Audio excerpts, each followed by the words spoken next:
Ah bonjour tout le monde. Alors le masque obligatoire, quasiment partout, hein. Dans les villes, maintenant c'est obligatoire quasiment partout. Eh ben on y est, hein. Le fascisme s'est installé sur le pays, comme dans le reste du monde. On va bientôt rejoindre l'Australie dans le côté de l'État, enfin sur le plan de l'État totalitaire et de la tyrannie. Parce que là, faut pas me dire que c'est pour une crise sanitaire, hein. Faut pas nous raconter ça, hein, loin de là, hein. Là, c'est une mesure politique. Et j'irais même plutôt une mesure spirituelle et une guerre contre l'humanité. C'est une évidence. Celui qui ne le voit pas encore, je lui conseille vivement d'éteindre sa télé, d'éteindre sa radio, fermer les journaux et d'aller chercher un peu d'infos ailleurs parce qu'il est grand temps, là. Et en se baladant, en fait, on voit que partout c'est 100% d'obéissance, quoi. Évidemment, le truc maintenant, en sortant, il faut éviter les flics. Moi, je vous le dis tout de suite, c'est non. J'obéirai pas. Ça, c'est pas pour moi, c'est une muselière et c'est cacher mon identité et ma réalité d'être humain, et pour moi, c'est hors de question. Donc, je sors dans la rue sans, et même pas sous le menton. Non, non, pas du tout. Je le mets dans ma poche à la limite, et je regarde au loin s'il n'y a pas les Schmitt, quoi. Et il m'arrive aussi de rentrer dans pas mal de commerces sans. J'ai pas trop de réflexion, en fait, non, j'en ai pas. Ils en pensent peut-être pas moins, ou ils osent pas. Et je suis droit comme un i, hein. Moi, j'ai la tête haute, hein. Je sais que j'ai raison. Je sais qu'avec quelques-uns, ceux qui ne veulent pas le porter, nous avons raison. Nous sommes des humains, pas des esclaves, et surtout pas des fantômes. Nous sommes divins, nous sommes souverains. Nous sommes alignés, ancrés, et pas à genoux, à quatre pattes. Donc, nous serons fidèles à nos valeurs et nous tiendrons parole. Après, maintenant, c'est vrai que je suis pas un héros. Les flics peuvent m'arrêter et on connaît la note, hein, c'est 135 balles l'amende. Qu'est-ce que je ferai avec ça? J'en sais rien moi-même, je verrai au moment où je me fais toper, quoi. Mais je céderai pas. Ou alors faut aller, c'est clair, ce qu'il faudra faire pour la plupart d'entre nous, c'est fuir les villes et aller trouver des solutions à la campagne. Ça devient de plus en plus une évidence, quoi. Là, ça m'étonnerait que la gendarmerie court après tout le monde comme ça. Ça m'étonnerait aussi que la police, que ce soit la police municipale ou la police nationale, cavale après tout le monde partout 24 heures sur 24. On est compte un peu le boulot. Non. J'espère que là-dedans, il y en a certains qui vont craquer et qui vont un peu... Enfin, les plus zélés vont le faire, évidemment, bien entendu, hein. Au contraire, ils s'en feront un plaisir, hein, de servir la dictature. Mais les plus fatigués, eux, vont certainement lever le pied. Je voulais aussi parler des écoles. Ça me semblait important. Alors là, c'est dramatique, hein. Des gamins commencent à avoir des maux de tête, à faire des malaises, à avoir des éruptions de boutons, des problèmes cutanés, et ils commencent, parce que certains élèves ne peuvent pas évidemment le supporter 8 heures par jour sur le nez, mais vous vous rendez compte d'une barbarie, c'est absolument dégueulasse, quoi. C'est le fascisme, hein, voilà, c'est tout. Moi, là, je passe sur YouTube, je le dis, voilà, visage découvert, on est dans un pays fasciste et dans un monde fasciste. Nous rentrons de plein pied dans le nouvel ordre mondial et ils sont en train d'installer l'agenda 2030. Je vous laisse faire des recherches là-dessus. L'agenda 2030 pour une dictature mondiale intégrale, avec le vaccin et des nanorobots et une puce RFID sous la peau pour nous tracer H24. Alors pour moi, c'est non. Je crois que je préfère mourir debout et de faim plutôt que d'accepter une telle infamie et recevoir la marque de la bête, la marque de Satan, de Lucifer. Pas pour moi, jamais dans mon corps, jamais. Bon, pour revenir aux enfants, ce qui se passe, c'est qu'on commence à voir des gamins qui se font expulser des écoles parce que ils commencent à le descendre sous le nez, évidemment, pour respirer un petit peu, et on commence à trouver des connards d'enseignants, d'instituteurs et de professeurs, je le dis là, qui font du zèle et qui se prennent pour des petits capots. Bravo, messieurs, mesdames. Le jour où le vent va tourner, vous ne courrez jamais assez vite et assez loin, je peux vous le dire. ça ira mal pour votre matricule. Collaborez à ça, vous allez voir ce qui va vous arriver. Les directeurs d'école, c'est pareil. Les inspecteurs d'académie, c'est pareil. Jouez à ça. Parce que tout a une fin. Quand le nazisme était là en 40 en Allemagne, en France et ailleurs, certains collaboraient parce qu'ils croyaient que ça allait durer éternellement. Ah bah là, mauvaise pioche, hein, ça n'a duré que 6 ans. Ah bah ils ont pas, ceux-là aussi, ils n'ont pas réussi à courir assez vite. Hein, il leur est arrivé des bricoles. Ça a donné après, pour les collabos, mais pour les nazis déjà, ça a donné le procès de Nuremberg, mais pour les autres, on s'en est occupé civilement. Ils ont passé un sale quart d'heure. Donc, professeurs, chefs d'entreprise, policiers même, certains, directeurs d'école, responsables d'académie et tout autre, faites bien attention à ce que vous faites et réfléchissez bien à ce que vous faites. Choisissez bien le bon camp, messieurs, dames. Mais choisissez le bon et en toute conscience. Parce que si vous pensez que ça va durer éternellement, et que vous pensez simplement jouer les chefs pour faire respecter des mesures simplement sanitaires, soit vous le savez, soit vous ne le savez pas, soit vous êtes conscient, soit vous n'êtes pas conscient. Dans le cas où vous n'êtes pas conscient, vous êtes carrément des crétins, ou dans le cas où vous en êtes conscient, vous en paierez le prix de toute façon. Je ne sais pas comment, c'est pas des menaces que je dis ça, mais attention à vos abattis le jour où le vent va tourner. Parce que là, ça commence sérieusement à bien faire le bordel. Vous êtes des collabos. Vous entendez ça? Des salauds. Ça vous amuse de torturer des gosses 8 heures par jour? Si c'était les vôtres. Voilà. Bon. Eh ben, j'invite tous ceux qui sont comme moi, qui ne céderont pas à ce chantage au porte-monnaie et à la prison ou je ne sais quoi d'autre, aux emmerdes judiciaires, d'entrer dans la résistance, de dire non. Il y en a en 40 qui ont dit non, et il est arrivé ce qu'il est arrivé, ils n'ont pas donné des réseaux de résistants et tout ça. Ils ont dit non.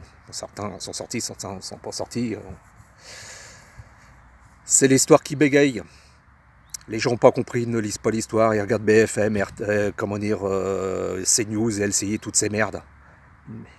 Ils ne se renseignent pas sur l'histoire. Alors le bégaye recommence, et puis ils refont les mêmes conneries que les autres. Mais si vous pensez que les maîtres qui vous gouvernent ont raison et vont gagner, vous vous trompez. Lourdement. Et vous aussi, vous allez perdre. Et vous allez perdre beaucoup. Peut-être plus que votre boulot et votre carrière. Faites gaffe. Méfiez-vous. On prévient. Je dis pas je préviens, mais je dis on prévient. On joue plus là. C'est où on choisit le camp de l'ombre et de la barbarie, de l'obéissance et de la soumission des autres par son petit pouvoir intermédiaire, parce qu'on est le petit subalterne au 50e maillon de la chaîne. Ou alors on choisit le camp de la lumière, on comprend ce qui se passe et on désobéit. Et on est prêt à prendre tous les risques pour ça. Même quitte à perdre son boulot, sa carrière, son logement, tout refaire à zéro. Pour les parents, retirer autant que possible vos enfants des écoles. Et organisez-vous avec des amis, de la famille, faites des gardes alternées. Vous savez, une fois qu'on a appris à lire, écrire, compter, il n'y a plus grand-chose à apprendre. Peut-être un petit peu d'anglais, un petit peu de je sais pas quoi. Ça, quoi qu'encore, il y a des gens compétents pour l'enseigner à l'extérieur. Ça, il n'y a pas de problème. Les compétences, elles sont partout. Il n'y a pas besoin de l'éducation nationale pour ça. L'éducation nationale et les écoles d'aujourd'hui sont devenues des camps de redressement. Des camps de rétention. Et des camps de tyrannie. Donc il faut retirer les gosses des écoles. Moi j'ai pas d'enfants, personnellement. Mais c'est pas parce que j'ai pas d'enfants que je les aime pas. Au contraire, je les adore. C'est la lumière du monde. Les enfants doivent être sauvés.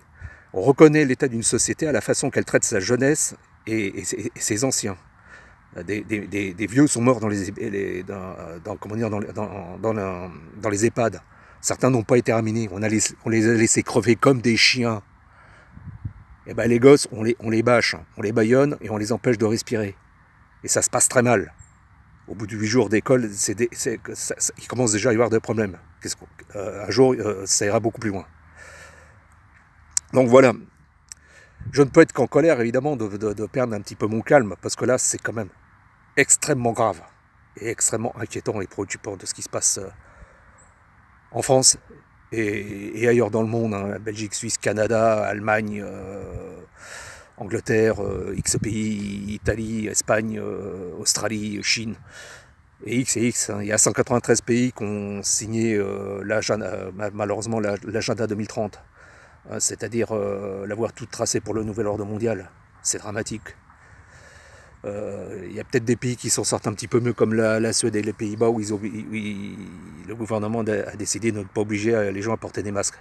Mais bon, je sais maintenant comment que ça se passe exactement chez eux, ou juste on ne sait pas. Bon, et ben voilà. Donc faites tous autant que les uns les autres, tous autant que vous êtes ce qui vous semble bon en votre âme et conscience. Ça va remuer dans les semaines et les mois à venir, c'est certain. Il risque de se passer des choses assez difficiles quand même dans la vie de pas mal de monde. Certainement des entreprises qui vont fermer, des gens qui vont être mis au chômage. Je ne veux pas annoncer des catastrophes, mais quand même des gens qui vont des gens qui vont perdre leur boulot, ou je sais pas quoi, certainement des familles qui vont se déchirer à cause de ça, parce que de toute façon cette mascarade est faite aussi pour diviser les familles et les amis, donc il va y avoir des séparations et des prises de distance les uns envers les autres. Et là, c'est pas une prise de distance sanitaire, mais plutôt sociétale. Ça, c'est évident. Et sans compter que moi, on pense maintenant, d'ici janvier 2021 ou plus tard, il y aura le grand crack économique, le grand écrasement. Ce que nos élites mondialistes appellent le Big Reset, la grande réinitialisation. Et ça forcera beaucoup de monde à prendre des décisions importantes dans leur vie, certainement un changement de vie radicale, ça sera obligé. Je pense que ça sera obligé pour pas mal. Je me concerne dedans, moi aussi, évidemment. Voilà, il faut pas que je mette les doigts, voilà. J'ai pas de perche. Il va falloir certainement être invité à prendre des décisions assez importantes les uns les autres, je dirais dans les 3, 4, 5 mois à venir, ça c'est une évidence. Mais chacun fera selon ses capacités, sa volonté, ses possibilités, surtout ses possibilités, parce que tout n'est pas facile, mais il semblerait quand même que se barrer en campagne et d'avoir des possibilités. Si vous avez des possibilités, par exemple si vous perdez votre travail, si vous êtes obligé de sortir les enfants des écoles, si vous avez des possibilités, si vous avez des amis, des bons amis ou de la famille avec qui vous entendez bien, qui habitent dans les campagnes, et que vous pouvez vous arranger avec eux pour, par exemple, je sais pas, mettre un camping-car ou une caravane sur leur terrain ou quelque chose comme ça.